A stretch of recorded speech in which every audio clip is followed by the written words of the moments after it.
Nah itu yang saya bilang Pak, kalau Bapak ambil Injil dari agnostik itu yang abad pertengahan atau setelah zamannya ini, sekarang saya nanya, ada tidak dokumen sejarah dari abad paling awal ya yang membuktikan Yesus tidak mati?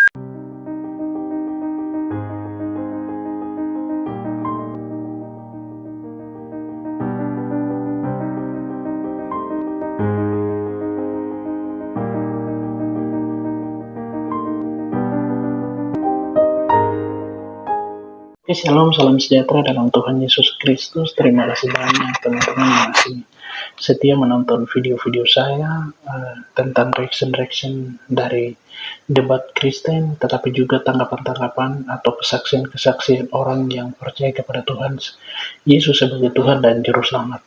Oke teman-teman, dalam video kali ini saya akan mereaction satu video. Video ini debat antara Pendeta Ezra Soru bersama dengan Mualaf Ustadz Kainama yang terjadi pada tanggal 31 Juli 2024 ya. Dan dalam debat itu mereka mengangkat tema tentang Historical Jesus, sejarah dan histori tentang kematian Yesus Kristus. Apakah Yesus Kristus pernah mati? Atau apakah Yesus Kristus pernah disalibkan? Apakah benar Yesus Kristus mati? Nah, di dalam pembicaraan itu ada perbedaan, dan di sini kita melihat bagaimana orang yang benar-benar sekolah dan punya ijazah, dan yang tidak pernah sekolah dan yang hanya mengaku bahwa dia punya S3 di Haifa, terus punya apalah di Leiden dan di sebagainya. Dan di dalam pembacaan atau di dalam debat itu, kalau kita nonton di YouTube-nya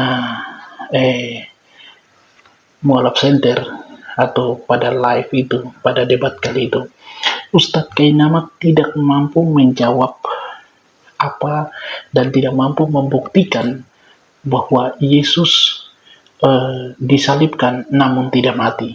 Dan di dalam ayat-ayat yang itu dijelaskan oleh Ustadz Kainama tidak mampu membuktikan bahwa Yesus tidak mati.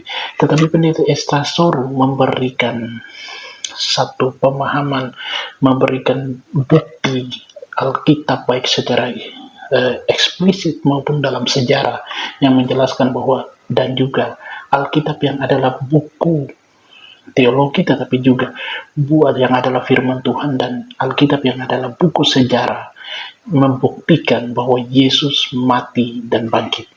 Dan kita akan melihat di mana satu momen Ustadz Kainama membuktikan bahwa tidak ada bukti, dan itu membingungkan. Apakah ini yang dinamakan pemikir? Dan saya percaya bahwa Ustadz Kainama membodohkan atau mempermalukan dirinya sendiri. Videonya seperti berikut ini.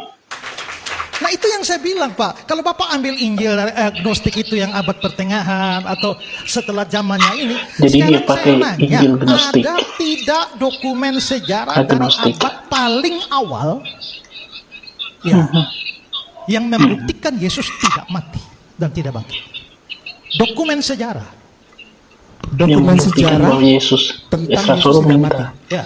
Saya jawab, jawabannya, saya berani bilang buktinya adalah karena tidak ada dokumen sejarah sejak awal yang menyatakan Yesus mati. Demikian Pak. Ini dia tidak pernah baca Alkitab. Saya konfirmasi, artinya menurut Bapak jawabannya terlalu angkuh padahal membingungkan dan tidak mati adalah orang tidak bodoh. ada bukti bahwa Yesus mati, begitu. Nah, Bapak bisa kasih tahu saya apa yang Bapak pahami soal definisi bukti? Bukti itu apa sih? Apa itu bukti sehingga tidak ada bukti menjadi bukti ketidakadaan? Kita hari ini berbicara tentang tema memang apa, dia tidak bisa membuktikan. Terima kasih. Itu ngeles dia. Ya. Ngeles Ini pertanyaan klarifikasi supaya kalau kita bicara bukti lalu Bapak berdiri atas ketiadaan bukti. Coba Bapak buktikan kepada saya bagaimana ketiadaan bukti menjadi bukti dari ketiadaan. No. Itu barusan yang Pak, jelaskan itu, buktikan itu. Itu yang Bapak ngomong. Sekarang.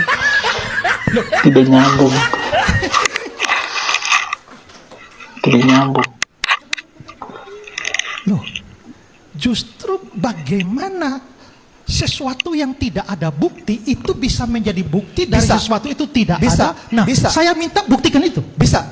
Tidak ada bukti bisa dijadikan bukti. Kacau. Bisa. Di dalam pengadilan perdata maupun pengadilan Kacau pidana. nih orang. Yang kedua, di dalam pola tatanan pemaparan tesis Ngawur. dan premis Yang tepuk tangan itu antara diambil bodoh dari atau contoh apa yang ya? dibuat oleh Hegel. Demikian, Pak. Ya, jadi dalam video yang tadi kita lihat itu, ya, yang tadi kita lihat itu, bagaimana kita melihat bahwa Kainama mengaku dia punya ijazah S3, S1 dari Leiden, dari STTST Jakarta. Kemudian dia punya S2 dari Leiden, kemudian dia lanjutkan dia. Itu tidak berguna sama sekali. Dia keluar mengerti tentang Yesus, tapi dia tidak mampu membuktikan bahwa Yesus tidak mati.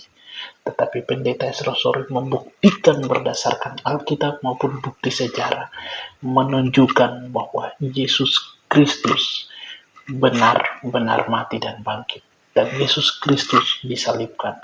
Baik pengakuan dari orang yang bukan orang Kristen, tetapi juga dari pengakuan para murid sendiri, menunjukkan bahwa Yesus Kristus mati. Dan Alkitab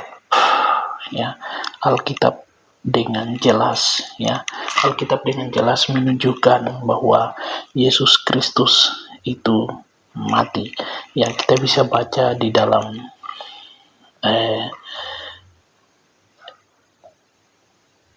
Matius pasal 27 ya.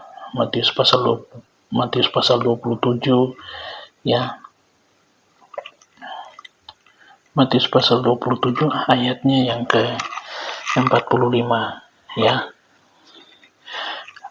Ayatnya yang ke-45 ya. Mulai dari pasal 27 ayatnya yang ke-50 ya. Ayatnya yang ke-50, Yesus berseru pula dengan suara nyaring, lalu menyerahkan nyawanya. Nah, ini dengan jelas memberikan bukti bahwa menyerahkan nyawa itu sama saja dengan mati ya. Nah, kemudian Lukas pasal 23 ya, Lukas pasal 23 ayatnya yang ke-46, lalu Yesus berseru dengan suara nyaring, ya Bapa, ke dalam tanganmu kuserahkan nyawaku. Dan sesudah berkata demikian, ia menyerahkan nyawanya ya, ia menyerahkan nyawanya. Kemudian Yohanes ya, Yohanes pasalnya yang ke-19 ya.